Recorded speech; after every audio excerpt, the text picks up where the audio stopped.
కయ్యానికి కాలు దువ్విన పాకిస్తాన్ ఉగ్రవాదులకు ఆపరేషన్ సింధూర్ పేరిట భారత ఆర్మీ చేపట్టిన ఆపరేషన్ సింధూర్ పేరిట సరైన గుణపాఠం చెప్పామని ఉగ్రవాదాన్ని తుదిముట్టించేందుకు ప్రధాని మోడీ తీసుకుంటున్న నిర్ణయాలను అన్ని వర్గాల ప్రజలు సమర్థిస్తున్నారని ఆదిలాబాద్ మాజీ ఆర్మీలతో పాటు వాకర్ చెబుతున్నారు.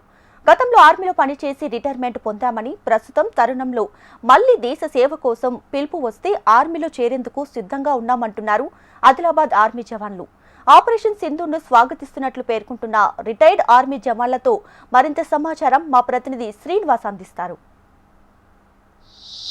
ప్రేరేపిత పాకిస్తాన్ తీవ్రవాదులపై 9 చోట్ల కూడా అర్ధరాత్రి పూట ఆపరేషన్ సింధూర్ పేరిట భారత ఆర్మీ జవాన్లు దాడులు చేశారు. ఇందులో 9 మంది టెర్రరిస్టులను హతమార్చడం జరిగింది. అయితే ఆపరేషన్ సింధూర్కు సంబంధించి అన్ని ప్రాంతాల్లో అన్ని వర్గాల నుంచి స్పందన లభిస్తుంది. ఖచ్చితంగా ప్రేరేపించిన సందర్భంలో దాడులు చేయడము, ఉగ్రవాదాన్ని తుదిముట్టించడం అనేది ప్రధాన లక్ష్యంగా సాగుతున్న పరిస్థితి. ప్రస్తుతం మనతో మాట్లాడేందుకు ఎక్స్ ఆర్మీ మ్యాన్తో పాటు మరికొంతమంది వాకర్స్ ఉన్నారు. ఆపరేషన్ सिंदूर क्या समझते हैं आप? साहब, ऑपरेशन सिंदूर जो स्टार्ट किया वो बहुत अच्छा है और पाकिस्तान को सबक सिखाना चाहिए. मेरा नाम सुदर्शन है, एक्स आर्मी. मैं 2007 में रिटायर्ड हुआ. अगर मेरे को भी बुलाया तो मैं भी जाऊंगा. अभी भी मेरे को देश के लिए मेरे बहुत बहुत खुशी की बात है और पाकिस्तान को सबक सिखाना चाहिए. किसी भी हाल में उसको छोड़ना नहीं चाहिए साहब. और मेरे साथ में जो वॉकिंग से आने वाले साहब लोग हैं, ये भी इसके बारे में उनको भी बहुत उत्साह है और उसके बारे में साहब हमारे ETO साहब बात करेंगे साहब. नहीं చాలా అంటే ఆపరేషన్ సింధూర్ని స్వాగతిస్తున్నాం. ఖచ్చితంగా ఆర్మీ నుంచి రిటైర్డ్ అయినప్పటికీ అత్యవసర పరిస్థితులకు సంబంధించి ఇప్పటికీ పిలుపు వచ్చినా తాము దేశ సేవకు సిద్ధంగా ఉన్నామని చెప్పి ఎక్స్ ఆర్మీ మ్యాన్ చెప్తున్న పరిస్థితి చాలామంది ఉన్నారు.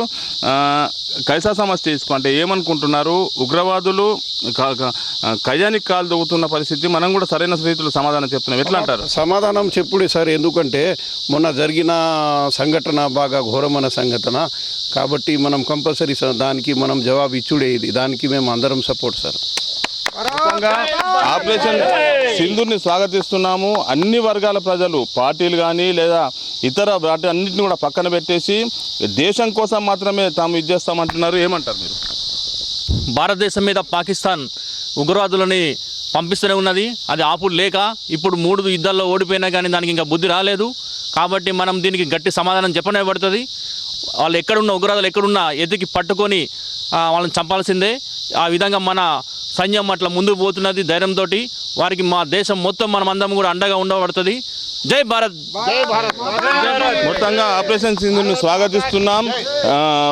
దేశానికి సంబంధించి ఎలాంటి నిర్ణయం తీసుకున్నా ప్రధాని మంత్రి వెంటే, అదేవిధంగా ఆర్మీ వెంటే ఉంటాం, వారికి మద్దతు పలుకుతాం, అండగా నిలుస్తామని చెప్తున్న పరిస్థితి. Camera Srinivas, HNTV, Adilabad.